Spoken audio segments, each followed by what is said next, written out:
ਅਗਲੀ ਜਿਹੜੀ ਖਬਰ ਆ ਨਿਊਯਾਰਕ ਤੋਂ ਆ ਰਹੀ ਹੈ। ਇੱਕ ਔਰਤ ਨੂੰ ਮੇਸੀ ਸਟੋਰ ਦੇ ਵਿੱਚ ਸਟੈਬ ਕੀਤਾ ਗਿਆ। ਉਹਨੂੰ ਬੁਰੇ ਤਰੀਕੇ ਦੇ ਨਾਲ ਜਿਹੜਾ ਉਹਨੂੰ ਸਟੈਬ ਕੀਤਾ ਗਿਆ ਸੀ ਜਦੋਂ ਉਹ ਆਪਣੇ ਇੱਕ ਬੇਬੀ ਦਾ ਜਿਹੜਾ ਡਾਇਪਰ ਆ ਉਹ ਬਾਥਰੂਮ ਦੇ ਵਿੱਚ ਮੇਸੀ ਸਟੋਰ ਦੇ ਬਾਥਰੂਮ ਦੇ ਵਿੱਚ ਚੇਂਜ ਕਰ ਰਹੀ ਸੀ। ਨਿਊਯਾਰਕ ਸਿਟੀ ਪ੍ਰੋਸੀਕਿਊਟਰਸ ਨੇ ਇਹ ਜਾਣਕਾਰੀ ਦਿੱਤੀ ਹੈ।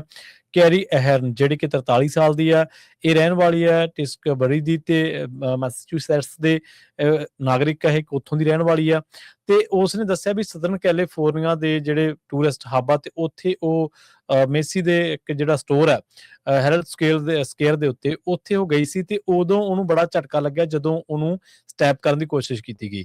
ਜ਼ਖਮੀ ਹਾਲਤ ਦੇ ਵਿੱਚ ਇਹਨੂੰ ਹਸਪੀਟਲ ਪਹੁੰਚਾਇਆ ਗਿਆ, ਜਿੱਥੇ ਉਹਨੂੰ ਬਾਅਦ ਦੇ ਵਿੱਚ ਜਿਹੜਾ ਉਹਨੂੰ ਰਿਲੀਜ਼ ਕਰ ਦਿੱਤਾ ਗਿਆ।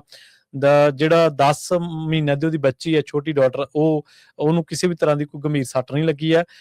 38 ਸਾਲਾ ਜਿਹੜੀ ਵਿਕਟਮ ਦਾ ਪਾਰਟਨਰ ਆ, ਉਹਨਾਂ ਨੇ ਦੱਸਿਆ ਵੀ ਅਸੀਂ ਲਾਸ ਐਂਜਲਸ ਕਾਉਂਟੀ ਸ਼ੈਰਿਫ ਦੇ ਡਿਪਾਰਟਮੈਂਟ ਦੇ ਵਿੱਚ ਕੰਮ ਕਰਦੇ ਹਾਂ ਤੇ ਉਹ ਕਹਿੰਦੇ ਵੀ ਜਦੋਂ ਅਸੀਂ ਗਏ ਸੀਗੇ ਮੇਸੀ ਸਟੋਰ ਦੇ ਵਿੱਚ ਤਾਂ ਉਦੋਂ ਕਿਸੇ ਨੇ ਇਸ ਨੂੰ ਸਟੈਪ ਕਰਨ ਦੀ ਕੋਸ਼ਿਸ਼ ਕੀਤੀ। ਹੋ ਸਕਦਾ ਉਹ ਇਹਨੂੰ ਸਟੈਪ ਕਰਕੇ ਇਹਦਾ ਕਤਲ ਕਰਨਾ ਚਾਹੁੰਦਾ ਹੋਵੇ ਤੇ ਜਾਂ ਫਿਰ ਬੱਚੇ ਨੂੰ ਚੋਰੀ ਕਰਨਾ ਚਾਹੁੰਦਾ ਹੋਵੇ।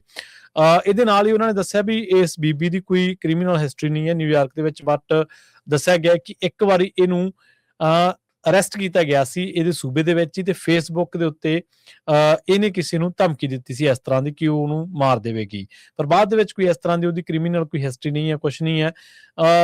ਮੈਸੀ ਦੇ ਜਿਹੜੇ ਸਪੋਕਸ ਪਰਸਨ ਨੇ ਉਹਨਾਂ ਨੇ ਦੱਸਿਆ ਵੀ ਅਸੀਂ ਇਸ ਹਾਦਸੇ ਤੋਂ ਬਾਅਦ, ਇਸ ਘਟਨਾ ਤੋਂ ਬਾਅਦ ਬਹੁਤ ਬੁਰੇ ਤਰੀਕੇ ਦੇ ਨਾਲ ਡਰੇ ਹੋਏ ਹਾਂ ਤੇ ਸਾਨੂੰ ਇਹ ਬੜਾ ਅਸੀਂ ਇਸ ਗੱਲ ਦੇ ਉੱਤੇ ਹੈਰਾਨ ਵੀ ਹਾਂ ਵੀ ਮੇਸੀ ਸਟੋਰ ਦੇ ਬਾਥਰੂਮ ਦੇ ਵਿੱਚ ਇਹ ਕਿਵੇਂ ਮਤਲਬ ਇਸ ਘਟਨਾ ਨੂੰ ਕਿਸੇ ਨੇ ਅੰਜਾਮ ਦਿੱਤਾ।